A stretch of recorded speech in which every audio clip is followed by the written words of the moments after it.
നാമത്തിന് മഹത്വമുണ്ടായിരിക്കട്ടെ. പുതിയൊരു ദിവസം കാണുവാൻ ഇടയാക്കിയ ദൈവത്തിന് നന്ദി അർപ്പിക്കാം. ഇന്നത്തെ നമ്മുടെ വായനഭാഗം ഇയ്യോബിൻ്റെ പുസ്തകം 5 മുതൽ 7 വരെയുള്ള അധ്യായങ്ങളാകുന്നു. ഇന്നത്തെ കുറിവാക്യം ഇയ്യോബ് 6 അധ്യായം 14 വാക്യം. ദുഃഖിതനോട് സ്നേഹിതൻ ദയ കാണിക്കേണ്ടതാകുന്നു, അല്ലാഞ്ഞാൽ അവൻ സർവശക്തന്റെ ഭയം ത്യജിക്കും. കഷ്ടതയുടെ നടുവിൽ ദൈവത്തെ അന്വേഷിക്കുന്ന മനുഷ്യനെയാണ് ഇന്നത്തെ വായന ഭാഗത്ത് നാം കാണുന്നത്. ഒന്നിനു പുറകെ മറ്റൊന്നായി ദുരിതങ്ങളാൽ വേട്ടയാടപ്പെടുന്ന ഒരു വ്യക്തിയാണ് ഇയ്യോബ്. ഇവിടെ പല സുഹൃത്തുക്കൾ ആശ്വസിപ്പിക്കുവാനായി എത്തുകയും അവരുടെ സാമീപ്യം ഇയ്യോബിന് ഗുണത്തെക്കാളേറെ ദോഷം ഭവിക്കുമാറാക്കുകയും ചെയ്യുന്നു. ഈ അധ്യായങ്ങളിൽ ഇയ്യോബിൻ്റെ എലീഫസ് എന്ന സുഹൃത്താണ് സംസാരിക്കുന്നത്. തുടർന്ന് ഇയ്യോബ് തൻ്റെ വേദനകൾ ദൈവസന്നിധിയിൽ തുറന്നു പറയുകയും ചെയ്യുന്നു. ഈ അനുഭവത്തിൻ്റെ പശ്ചാത്തലത്തിൽ ചില കാര്യങ്ങൾ നമുക്ക് ചിന്തിക്കാം. ഒന്നാമതായിട്ട്, വേദനിക്കുന്നവരോട് കരുണ കാണിക്കുക.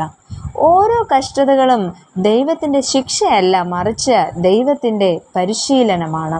ദൈവം നമ്മെ തകർക്കുവാനല്ല, രൂപപ്പെടുത്തുവാനാണ് പ്രവർത്തിക്കുന്നത്. എന്നാൽ നാം പലപ്പോഴും മറ്റുള്ളവരുടെ വേദനയുടെ കാരണം മനസ്സിലാക്കാതെ വിധിക്കുന്നവരാണ്. 6 അധ്യായത്തിൽ നാം കാണുന്നത് ഇയ്യോബ് തൻ്റെ വേദന തുറന്ന് പറയുന്നു. അയ്യോ, എൻ്റെ വ്യസനം ഒന്ന് തൂക്കി നോക്കിയെങ്കിൽ, എൻ്റെ വിപത്ത് സ്വരൂപിച്ച് തുലാസിൽ വച്ചെങ്കിൽ അത് കടൽപ്പുറത്തെ മണലിനേക്കാൾ ഭാരമേറുന്നത്. അതുകൊണ്ട് എൻ്റെ വാക്ക് തെറ്റിപ്പോകുന്നു എന്ന് ഇയ്യോബ് അവിടെ പറയുന്നു. വേദനയുടെ ആഴത്തിൽപ്പെട്ട മനസ്സ് തകർന്നിരിക്കുന്ന ഇയ്യോബിനെയാണ് ഇവിടെ നാം കാണുന്നത്. തൻ്റെ സ്നേഹിതരിൽ നിന്നും അദ്ദേഹം പ്രതീക്ഷിച്ചത് ആശ്വാസമായിരുന്നു, ഒരിറ്റ് കരുണയായിരുന്നു. എന്നാൽ ലഭിച്ചത് ആരോപണങ്ങൾ മാത്രം.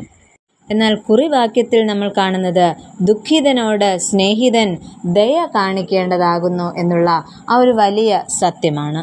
കഷ്ടതയിലായിരിക്കുന്നവരോട് സുഹൃത്തുക്കൾ, പ്രിയപ്പെട്ടവർ ദയ കാണിക്കുക.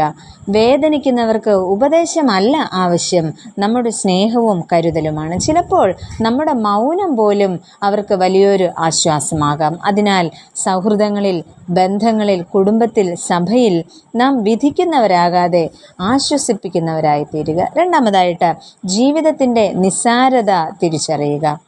തൻ്റെ ജീവിതത്തിൻ്റെ നിസ്സാരത ഇയ്യോബ് തിരിച്ചറിയുന്നു. നിഴൽ പോലെ ക്ഷണികമാണ് ജീവിതം. നെയ്ത്തോടത്തിലും വേഗതയുള്ളതാണ് ജീവിതം. വെറും ശ്വാസം മാത്രമാണ് നമ്മുടെ ജീവിതം. മേഘം ക്ഷയിച്ചു പോകുന്നത് പോലെയാണ് നമ്മുടെ ജീവിതം. അതിനാൽ ഇയ്യോബ് പറയുന്നത്, ദൈവമേ, മർത്യനെ നീ ഗണ്യമാക്കേണ്ടതിനും അവൻ്റെ മേൽ ദൃഷ്ടി വയ്ക്കേണ്ടതിനും അവൻ എന്തുള്ളൂ എന്നാണ് ഇയ്യോബ് ഇവിടെ ചോദിക്കുന്നത്. ഇവിടെ ചില ചോദ്യങ്ങൾ ഇയ്യോബ് ഉന്നയിക്കുന്നു. അത് അവിശ്വാസമല്ല, പിന്നെയോ ദൈവസന്നിധിയിൽ തൻ്റെ നിസ്സാരത മനസ്സിലാക്കിയ ഇയ്യോബ് തൻ്റെ ഹൃദയം തുറക്കുന്നതാണ്. നമ്മുടെ ഈ ചെറിയ ജീവിതം ദൈവത്തോടൊപ്പം നാം ജീവിക്കുക. നാം ഓർക്കേണ്ടതായൊരു സത്യം, പരിശുദ്ധനായ ദൈവത്തിൻ്റെ സന്നിധിയിൽ നാം ക്ഷണികരാകുന്നു എന്നതാണ്. ഓരോ ദിവസവും നമ്മിൽ നിന്ന് കടന്നു പോകുമ്പോൾ മരണത്തിലേക്കുള്ള നമ്മുടെ ദൂരം കുറഞ്ഞു വരികയാണ് എന്ന് നാം ഓർക്കേണ്ടിയിരിക്കുന്നു. അതിനാൽ പ്രിയമുള്ളവരെ, എന്ന് അവസാനിക്കും എന്ന് നമുക്ക് ഉറപ്പില്ലാത്തതായ ഈ ജീവിതത്തിൽ ദൈവത്തോട് ചേർന്ന് ഓരോ ദിവസവും മുന്നേറുവാൻ ദൈവം നമ്മെ ഓരോരുത്തരെയും ശക്തരാക്കട്ടെ. നമുക്ക് പ്രാർത്ഥിക്കാം. പ്രിയ കർത്താവേ, ക്ഷണികമായ ഞങ്ങളുടെ ഈ ജീവിതത്തിൽ സഹോദരങ്ങളോട് കരുണ കാണിക്കുവാനും ജീവിത അന്ത്യം വരെയും അങ്ങയോട് ചേർന്ന് മുന്നേറുവാനും ഞങ്ങളെ ഏവരെയും അവിടുന്ന് ബലപ്പെടുത്തണമേ. ആമേൻ.